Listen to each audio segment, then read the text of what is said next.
आज अभिवादन स्वीकार करें नहीं बोलूँगा, क्योंकि ये जो आज हम आपको दृश्य दिखाने वाले हैं, जो चीज़ें आपको दिखाने वाले हैं, उसमें अभिवादन से ज़्यादा एक तरह से मैं ये कहूँ कि व्यवस्था पर लानत भेजने का मन कर रहा है, तो कोई गलत बात नहीं होगी।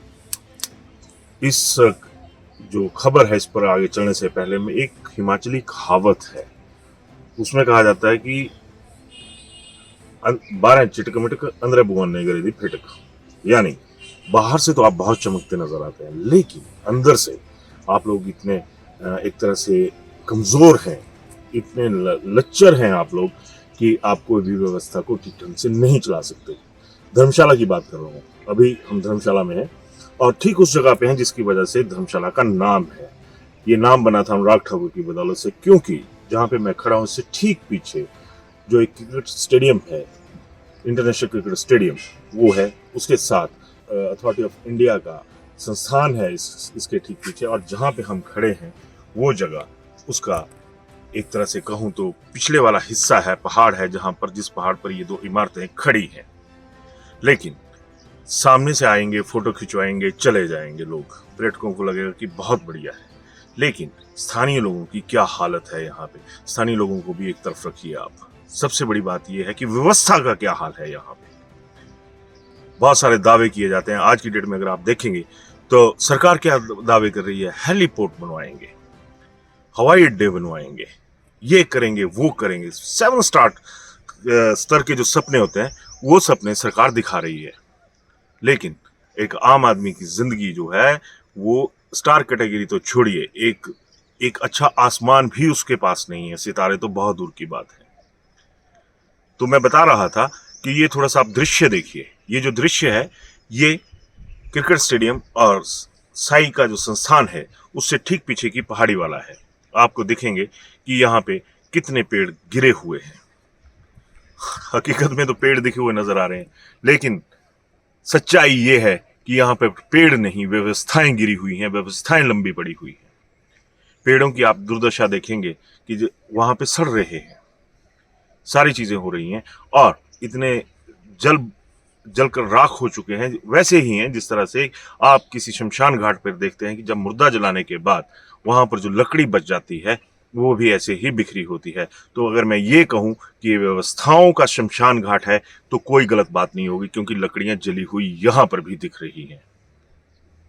अभी आप देखेंगे कि जो क्रिकेट स्टेडियम है उसका जो फ्रंट है वो कितना सुंदर है, जो स्पोर्ट्स अथॉरिटी ऑफ इंडिया का संस्थान है वो कितना सुंदर है, सामने से कितने सुंदर हैं ये। और अगर आप इनके पिछली तरफ जाएंगे तो कितने बदहाल है ये हालात यहाँ के। अभी आपने ये भी देखा होगा कि कुछ पर्यटक यहाँ पे आके अपनी सेल्फी करवा रहे थे। सेल्फी के साथ ही वहां पे एक डस्टबिन का भी था। डस्टबिन में तो कूड़ा कहीं नजर नहीं आया, डस्टबिन से बाहर गिरा हुआ कूड़ा नजर आया। 2 चीजें हैं, या तो लोग लापरवाह हैं जो डस्टबिन को नहीं देखते, या फिर डस्टबिन इतने भर चुके हैं कि उनको निकालने का वक्त जो हमारी स्थानीय निकाय हैं, जो म्युनिसिपल काउंसिल है, उनके पास इतना वक्त नहीं है। खैर, मुद्दे की बात यह थी कि यहां से जो पानी निकलता है वो सारा पहाड़ से नीचे की तरफ को जाता है, और पहाड़ के नीचे आपने देखा कि कितने घर हैं वहां पे। ऊपर से पेड़ों का पेड़ गिरने शुरू हो गए हैं, भूमि कटाव शुरू हो गया है। कहीं फॉरेस्ट डिपार्टमेंट नजर नहीं आ रहा, आए भी तो कैसे, क्योंकि मौजूदा दौर में जो हालात हैं उसमें अगर मैं निचले हिमाचल की बात करूं तो राजनीतिक तौर पर जो इसकी उपेक्षा हुई है उसका भी खामियाजा कहीं ना कहीं व्यवस्था के तहत भी लोगों को भुगतना पड़ रहा है। ये अलग बात है कि पिछले जो भी लोग थे, अगर इन्हीं डिपार्टमेंट्स की बात करूं तो उन्होंने क्या कर लिया था। जाहिर सी बात है कि ये भी एक सच्चाई है कि पद होने से कुछ नहीं होता। इच्छा शक्ति चाहिए, स्थानीय नेतृत्व में इच्छा शक्ति चाहिए, जो स्थानीय ऑफिसर्स हैं उनमें इच्छा शक्ति चाहिए कि हमने इस शहर को बचाना है। रुद्रप्रयाग की बात करते हैं, उत्तराखंड के उदाहरण देते हैं, तो मेरा सीधा हिमाचल की सरकार और जिला कांगड़ा की प्रशासनिक व्यवस्था के अलावा इन तमाम विभागों से एक सवाल रहेगा कि आप क्या रुद्रप्रयाग की तरह हिमाचल में हालात नहीं बना रहे? क्या यहाँ पे भूमि कटाव नहीं हो रहा? आपके सामने पेड़ गिरते जा रहे हैं, लेकिन नहीं, आप लोगों को कुछ नहीं दिख रहा है। अक्सर हमारे मीडिया में होता है कि बयान लिया जाए कि ये ऐसा क्यों हो रहा है, पर मेरा ये मानना है कि बयान लेने की क्या जरूरत है। जब कुदरत बयान कर रही है तो आम आदमी के, मेरे जैसे आम आदमी के इनसे बयान लेने से क्या हो जाएगा? कुदरत तक को ये अनदेखा कर रहे हैं। कुदरत किससे बयान मांगेगी? कुदरत खुद अपनी हकीकत बयान कर रही है। तो ये कहने में मैं कोई गुरेज नहीं करूंगा कि शर्म आनी चाहिए इन हालात में कि ये जिस तरह से यहाँ पे पेड़ गिरे हुए हैं, दोबारा दोहराऊंगा, व्यवस्था गिरी हुई है। जिस तरह के यहाँ पर एक भूमि कटाव शुरू हुआ है, तो प्रशासनिक व्यवस्था का भी कटाव और अलगाव जनता के प्रति जो है वो यहाँ पर नजर आ रहा है। समझना चाहिए इन चीजों को।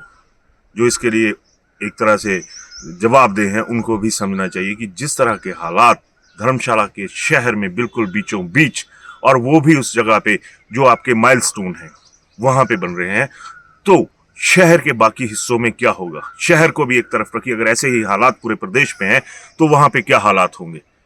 भूमि कटाव कोई यही नहीं हो रहा है, हर तरफ भूमि कटाव की खबरें आती हैं, पेड़ गिरने की खबरें आती हैं।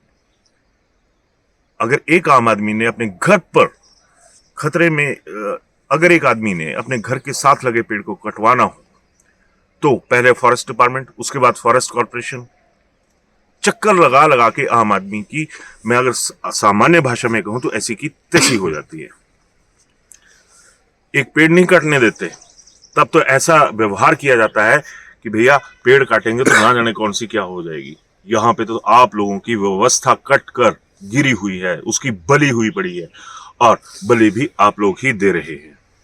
प्रदेश से जुड़े कई विकास के मामलों में अक्सर केंद्र सरकार और हिमाचल सरकार ये कहकर आपस में भिड़ती नजर आती है कि हमारी फाइलें जो हैं वो पर्यावरण मंत्रालय के पास, वन विभाग के पास, वन मंत्रालय के पास रुकी पड़ी है।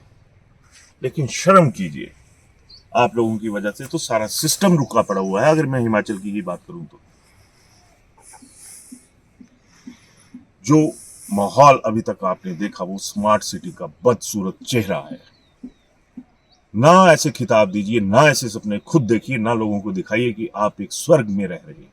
हकीकत यह है कि आप लोगों की वजह से, आप लोगों की एक लापरवाही की वजह से माहौल जो है वो नारकीय होता जा रहा है। आखिर कब तक ये सवाल मैं आप लोगों के ऊपर छोड़ता हूं, अफसरों के ऊपर छोड़ता हूं, और विभिन्न विभाग जो इन चीजों के लिए जिम्मेदार हैं उनके लिए भी मैं ये सवाल यहीं पे छोड़ के जाता हूं।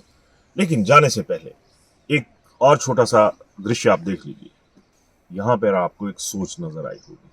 ये वो रास्ता है जो स्टेडियम का पानी निकालने के लिए, उसमें एक स्टेप्स बनाए गए हैं कि आराम से पानी बहकर अपने ठीक गहराई में जाकर पहुंच जाए। लेकिन जहां तक म्युनिसिपल काउंसिल और दूसरी व्यवस्थाएं हैं, उनकी तरफ से ऐसी कोई व्यवस्था नहीं की गई है कि इस तरह से पानी जिस तरह से बहता हुआ, हम भी आपने कई जगह पे हमने आपको पानी जो है वो रिसता हुआ दिखाया है जमीन के भीतर से, कि वो रिसाव रुक सके। पानी तो बहता है, तो क्या इस पानी में ये माना जाए कि जो व्यवस्था है उसके जो पहरेदार हैं उन्होंने अपनी शर्म भी बहा दी है? सवाल तीखे रहेंगे। हो सकता है किसी को बुरा लगे, लेकिन जो व्यवस्था चमकाने के लिए, अच्छी चीज बनाने के लिए होती है, अगर वो ही बुरी हो जाए तो उसका तो फिर भगवान ही मालिक है। चलते चलते एक सीन मैं आपको और दिखाऊंगा जिसके जरिए आप दाद दे सकते हैं दिमाग की।